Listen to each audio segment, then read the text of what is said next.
ಓಂ ಸುದರ್ಶನಾಯ ನಮಃ. ನಿತ್ಯಭಕ್ತಿ ಕಾರ್ಯಕ್ರಮಕ್ಕೆ ಸುಸ್ವಾಗತವನ್ನು ಕೋರುತ್ತಾ, ನಮ್ಮ ಕುಟುಂಬದಲ್ಲಿ ಮನೆಯಲ್ಲಿ ಇವತ್ತಿನ ದಿವಸ ಅನ್ನಾದ್ ಭವಂತಿ ಭೂತಾನಿ ಅಂದರೆ ಆಹಾರವೇ ಇವತ್ತು ನಮಗೆ ಈ ದೇಹಕ್ಕೆ ಕಾರಕತ್ವ ಆಗಿರತಕ್ಕಂಥದ್ದು. ಹಾಗೆ ಜೀವಕ್ಕೆ ಅನ್ನ ಬೇಕೇ ಬೇಕು. ಆ ರೀತಿ ನೋಡೋಕ್ಕೆ ಹೋದಾಗ ಇವತ್ತಿನ ದಿನ ನಾವು ಅಡುಗೆಯನ್ನು ಮಾಡ್ತಕ್ಕಂಥದ್ದು ವಾಸ್ತು ರೀತಿಯಲ್ಲಿ ಮನೆಗೆ ಎಲ್ಲ ಕಡೆ ಪ್ರಾಶಸ್ತ್ಯ ಕೊಟ್ಟರೂ ಕೂಡ ನಾವು ಹೆಚ್ಚು ಪ್ರಾಶಸ್ತ್ಯ ಕೊಡ್ತಕ್ಕಂಥದ್ದೇ ಅಡುಗೆ ಮನೆಗೆ. ಅಡುಗೆ ಮನೆಯಲ್ಲಿ ಯಾರಿರ್ತಾರೆ, ನಾವು ಏನು ಮಹಿಳೆಯರು ಅಂತ ಕರಿತೀವಿ ಅಥವಾ ಕುಟುಂಬದಲ್ಲಿರ್ತಕ್ಕಂಥ ಒಂದು ಆ ಸ್ತ್ರೀ ಶಕ್ತಿ ಅಂತೂ ಕೂಡ ನಾವನ್ನ ಕರೀಲೇಬೇಕಾಗಿರುತ್ತೆ. ಅಂತಹ ಮಹಿಳೆಯರು ಅಲ್ಲಿ ಅಡುಗೆ ಮಾಡ್ತಕ್ಕಂಥ ಜಾಗ, ಆ ಅಡುಗೆ ಮನೆ ಏನಿರುತ್ತೆ, ಅಡುಗೆ ಮನೆಗೆ ಹೆಚ್ಚು ಪ್ರಾಶಸ್ತ್ಯ ವಾಸ್ತುವನ್ನು ಕೂಡ ನಾವು ಹೆಚ್ಚು ಪ್ರಾಶಸ್ತ್ಯ ಕೊಡುತ್ತಾ, ಅಲ್ಲಿ ಬಹುಮುಖ್ಯವಾಗಿ ಅಡುಗೆ ತಯಾರಾಗ್ತಕ್ಕಂಥ ಸ್ಟವ್, ಆ ಒಂದು ಏನು ಒಲೆ ಅಂತಾರೆ, ಕೆಲವ್ರಿಗೆ ಅರ್ಥ ಆಗಲ್ಲ, ತಕ್ಷಣ ನಾವು ಸ್ಟವ್ ಅಂತ ಹೇಳೇ ಕರಿಬೇಕು ಇವತ್ತು. ಅದೇ ಹಿಂದಿನ ಕಾಲದಲ್ಲಿ ಅದು ಅಡುಗೆ ಒಲೆ ಅಂತ ಅದನ್ನು ಕರೀತಾ ಇದ್ರು. ಆದರೆ ಮಣ್ಣಿನ ಒಲೆಯನ್ನು ನಾವು ಚಿಕ್ಕ ಮಕ್ಕಳಲ್ಲೆಲ್ಲ ಪ್ರತಿಯೊಬ್ಬರೂ ಕೂಡ ಆ ಮಣ್ಣಿನ ಒಲೆಯಿಂದ ಮಾಡಿದ ಆಹಾರವನ್ನು ನಾವೆಲ್ಲ ಈಗಿರ್ತಕ್ಕಂಥ ಆಲ್ಮೋಸ್ಟ್ ಎಲ್ಲರೂ ಕೂಡ ಆಹಾರವನ್ನು ಭುಜಿಸಿರ್ತೀವಿ.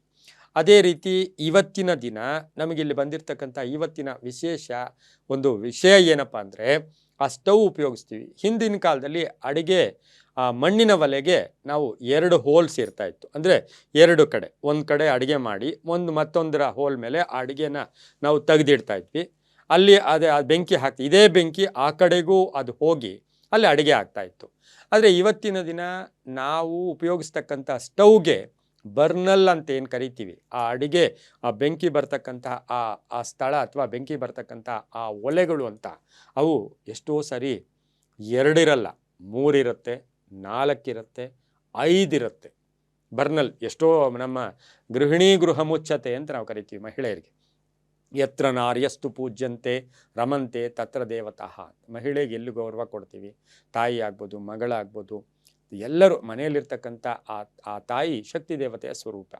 ಆ ಮಹಿಳೆಗೆ ನಾವೇನಾದರೂ ಮನೆಯಿಂದ ಕರ್ಕೊಂಡೋಗಿ ಒಂದು ಸ್ಟವ್ ತಗೊಂಬ ಅಂತ ಹೇಳಿದ್ರೆ, ಒಂದು 5 ಏನಾದರೂ ಬರ್ನಲ್ಗಳಿದ್ಬಿಟ್ರೆ ತಕ್ಷಣ ಅದೇ ಬೇಕು ನನಗೆ, ಇಲ್ಲ 4 ಇದ್ದರೆ 4 ಬೇಕು. ಆದರೆ ಇವತ್ತು ಶಾಸ್ತ್ರ ರೀತಿ ವಾಸ್ತು ಪ್ರಕಾರ 3 ಬರ್ನಲ್ಗಳೇನಾದರೂ ನೀವು ಮನೆಯಲ್ಲಿ ಉಪಯೋಗಿಸ್ತಾ ಇದ್ದರೆ, ಅದು ನಿಮಗೆ ಒಂದಲ್ಲ ಒಂದು ದಿವಸ ನಿಮ್ಮ ಸಮಯ ಚೆನ್ನಾಗಿಲ್ಲದೆ ಇದ್ದಾಗ, ಅಥವಾ ನಿಮಗೆ ಏನೋ ಗ್ರಹಗತಿಗಳು ಕಡಿಮೆ ಇದ್ದಾಗ, ದೈವ ಬಲ ಕಡಿಮೆ ಇದ್ದಾಗ, ಇದನ್ನು ಅರ್ಥ ಮಾಡ್ಕೊಳ್ಳಿ.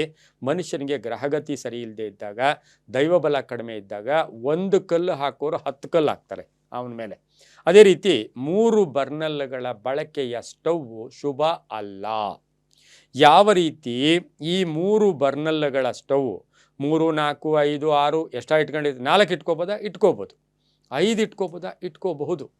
ಆದರೆ 3 ಬರ್ನಲ್ಗಳ ಸ್ಟವ್ ಅದು ಮನೆಗೆ ಮಾತ್ರ ಸೀಮಿತ, ಮನೆಯಲ್ಲಿ ಇಟ್ಕೋಬಾರ್ದು. ನಾವು ಹೋಟ್ಲಲ್ಲಿದೆ ಸರ್, ನಾವು 5 ಇಟ್ಕೊಂಡಿದ್ದೀವಿ, 6 ನಿಮ್ಮ ಪಾಡ್. ಆದರೆ ಯಾವುದೇ ಒಂದು ಮನೆಗೆ 3 ಬರ್ನಲ್ಗಳ ಸ್ಟವನ್ನು ಇಟ್ಕೊಳ್ಳೋದು ಅಷ್ಟು ಶುಭ ಅಲ್ಲ. ಇದರ ಪ್ರಭಾವ ಏನಾಗುತ್ತೆ, ಸಾಮಾನ್ಯವಾಗಿ ಮನೆಯಲ್ಲಿ ಜಗಳ, ಕಲಹಗಳು, ಅನಾರೋಗ್ಯ ಇರ್ಬೋದು, ಆರ್ಥಿಕ ಮೇಲೆ ಪ್ರಭಾವ, ಅಂದರೆ ಹಣಕಾಸಿನ ಮೇಲೆ ಪ್ರಭಾವ ಬೀರುತ್ತೆ.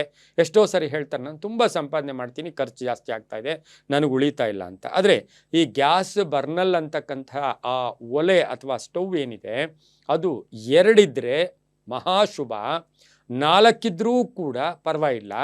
ಆದರೆ 3 ಅಂತಕ್ಕಂಥದ್ದು ತ್ರಿಶಕ್ತಿಗಳ ಒಂದು ಪ್ರತಿರೂಪ ಕೂಡ ಆಗಿರುತ್ತೆ. ಬ್ರಹ್ಮ ವಿಷ್ಣು ಮಹೇಶ್ವರರಿರ್ಬೋದು.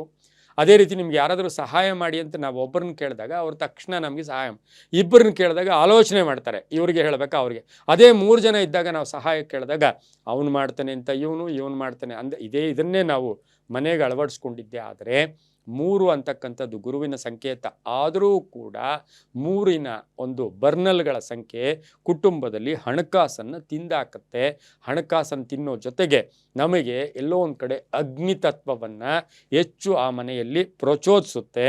ಘರ್ಷಣೆಗಳಾಗತ್ತೆ, ವಾದ ವಿವಾದಗಳು, ಹಣಕಾಸು ನಿಲ್ಲೋದಿಲ್ಲ, ಮಾನಸಿಕ ತೃಪ್ತಿ ಇರೋದಿಲ್ಲ. ಹಾಗಾಗಿ ಮನೆಯಲ್ಲಿ 3 ಬರ್ನಲ್ಗಳ ಗ್ಯಾಸ್ ಸ್ಟವ್ವು ಅಷ್ಟು ಶುಭಕರ ಅಲ್ಲ, ಅದು ಕೂಡ ಒಳ್ಳೆಯದು ಅಲ್ಲ.